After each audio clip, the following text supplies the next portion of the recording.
My name is Jonathan Greenblatt. I'm the CEO and National Director of the Anti-Defamation League, or ADL. With me are my dear friends, Jerry Yang and Sonal Shah, whom many of you likely already know. Jerry, the founder of AME Cloud Ventures, was the co-founder of Yahoo, and Sonal, president of the Asian American Foundation, served in the Obama administration as founding director of the White House Office of Social Innovation. And for the purposes of our conversation here today on combating anti-Asian bias, I want to share that I'm a proud board member alongside Jerry and Sonal of the Asian American Foundation. So now we're going to just get into a conversation about the issues with, again, two incredibly engaged people. So we all know that the past year has seen not just an uptick, but I might say even a surge of reported crimes against the AAPI community. These often seem like hate crimes committed in broad daylight. And though it's gotten a lot of attention over the year, it's actually not really a new trend. So to start us off for today's conversation, Jerry, I want to go to you. Can you lay the groundwork for us about how this issue kind of came to your attention, and then how you came to be one of the founding directors of the Asian American Foundation?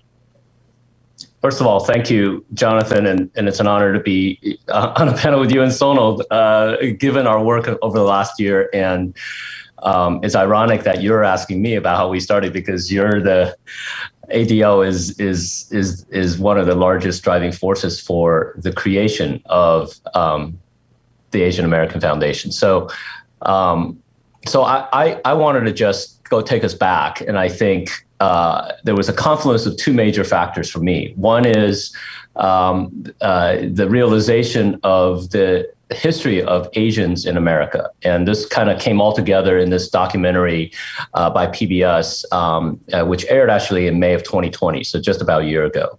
And it showed over the century and a half, 150 years, starting with the Chinese Exclusion Act, all the way through, the major events like the Japanese internment, to the Vietnam War, to the Vincent Chen's and the LA riots.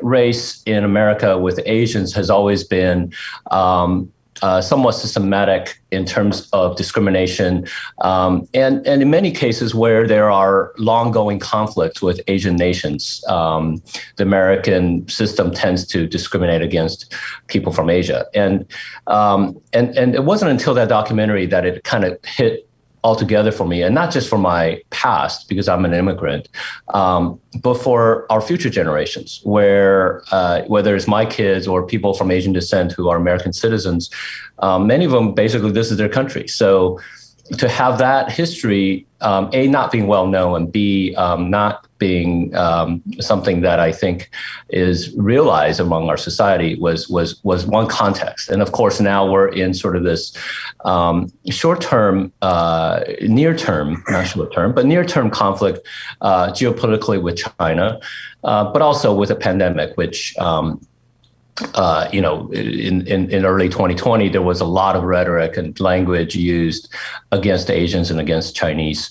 And so I think it was ADL that some board members of yours and you yourself convened a call with a number of us, including our board chair, Li Lu, and Joe Tai and others, that basically said, your observations at ADL sparked our you sort of had your antennas up and said, look, the Asian hate language is becoming normalized. And I didn't even understand what that word meant, normalized. And you kind of played it out for us. You said, look, once the speech is normalized, once there is permission to say bad things about Asians in general, that will translate into incidents, whether it's small or speech or physical or with businesses, and then over time, once that's accepted by the society, then it becomes more violent. And it sadly played out almost exactly as you, ADL, told us a year and a half ago.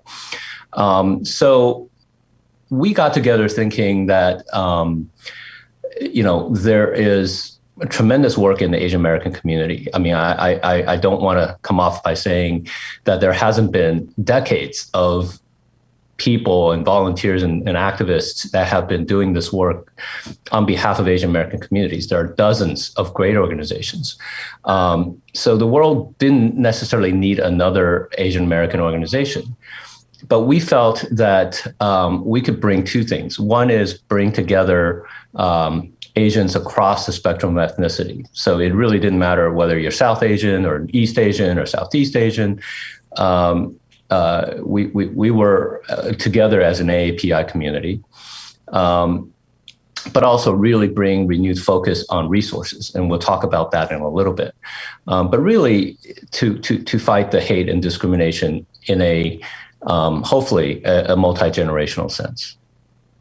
That's great. Thank you, Jerry. And indeed, I think what we saw, but it's unfortunate that what we anticipated has actually come to pass.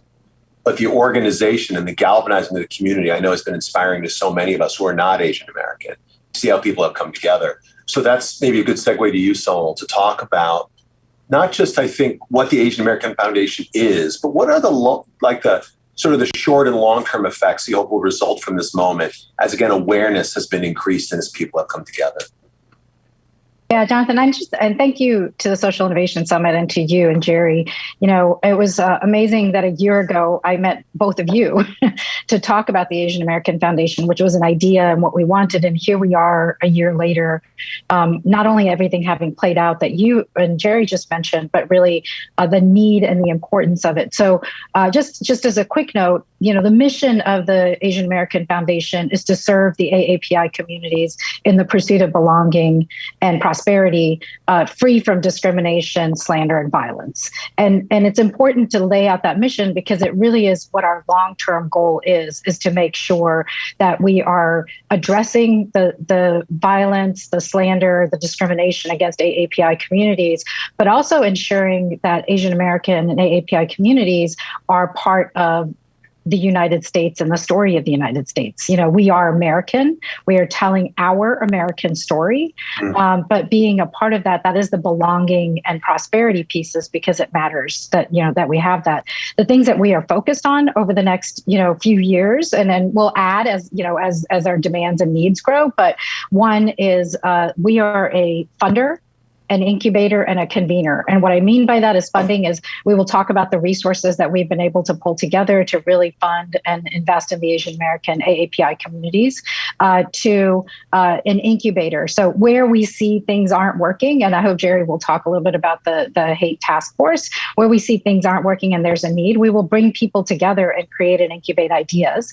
And then the last is convening. You know, to solve these problems, and you and I know this better than anything, it's not just the public sector or the private sector or the nonprofit sector. It's going to take all three of these sectors to work together to address hate, to address belonging, to address prosperity. We need to find a way, and the convening portion is important because not only do we have to bring our communities together, but we have to bring different sectors together. You're here. I couldn't agree more. These kind of public-private partnerships, if you will, can really play out here. So let me ask, like, with the launch of TAF, what do you, Sonal, actually, for both of you. So, Sonal, from your point of view, Jerry, from your point of view, what do you hope to accomplish? Like, what would be your ultimate vision? Maybe, Jerry, let's start with you, and then we'll go to Sonal. Sure. I feel, like I said earlier, the TAF is really an attempt for us to build something that is foundational for our communities, for our Asian American Pacific Islander communities. Not only in the sense of supporting and funding and convening and doing important work that Sonal has mentioned, but also, you know, really think about it for sort of our future generations. You know, Asian Americans now are about 23 million in America. A little bit more than half is still an immigrant community, but pretty soon demographically we're one of the fastest growing segments. And you know, in the next 5 to 10 years, while there's still a lot of immigrants, I think first generation native born Asian Americans will be more than half.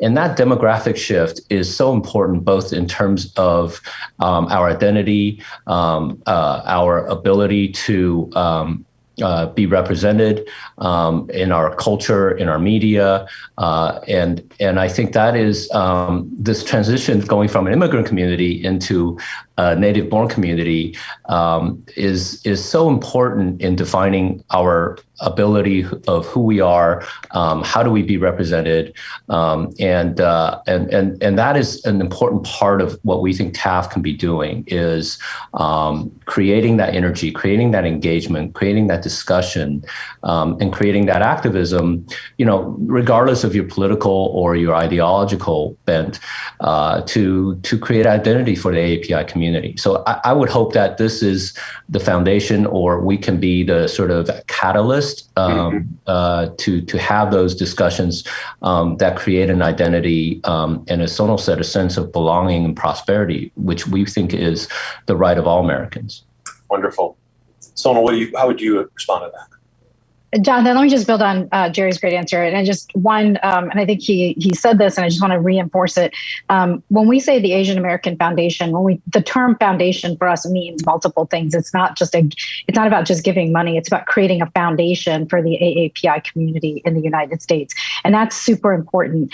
The foundation of 10, 15 years from now, the Asian American community and the Pacific Islander communities, recognizing that there is an organization that is looking at what our issues, making sure we're included, making sure that we are belonging, making sure that they know that the identity matters and everything that we bring, our diversity, our ideas, our approaches, that we are a part of that, and that foundation is important, that we build that here.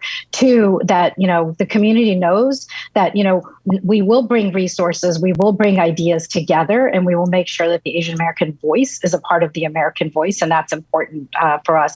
And then finally, I think multi-generationally, we hope that over the years, and building on Jerry's point, that there's a generational, interest in sort of what you all have done with ADL, that over generations, people know that there is an organization here that is ensuring that Asian Americans and Pacific Islanders are included as a part of America.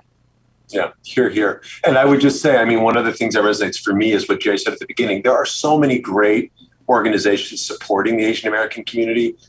There's just so many. And you've seen these new movements like hashtag Stop Asian Hate and Stop AAPI Hate. It's just phenomenal. But I think what seems like what TAP is doing is really helping to organize some of that and amplify that really good work.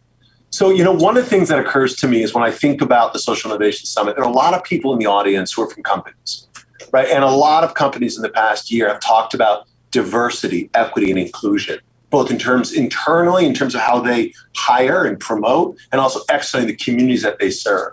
So for people who are watching today, who are from companies thinking, wow, how can I be a part of this? What role can we play? What would both of you say to them? Like, what can a company do if they want to engage in not just TAP, but this broader movement to support the AAPI community? So maybe you first. Yeah, let me start with first. We're grateful that so many companies joined up in our launch. It's been amazing. When we first started, we announced that our board was committing $125 million to AAPI communities, and then over the next 3 weeks, the number of companies that joined in to launch with us is pretty incredible. To get to $1 billion, it really required a team effort, and really appreciated that.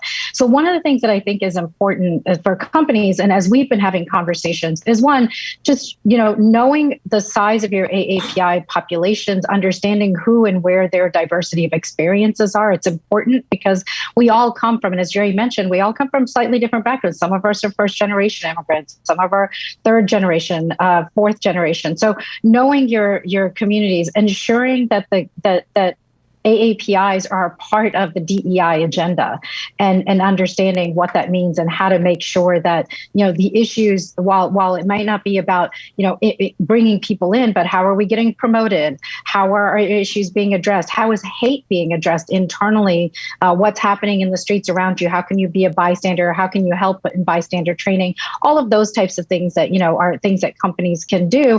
And I'd say engage with us, and what are the issues that you're seeing and feeling, and engaging with us us and letting us work together to figure out, what are the questions you're being asked? How might you work with the AAPI communities? But first, just start with the recognition that the AAPI population has been facing discrimination. Maybe it's not as talked about it as much, but it is there, and we have to address that. And two, really addressing the belonging piece.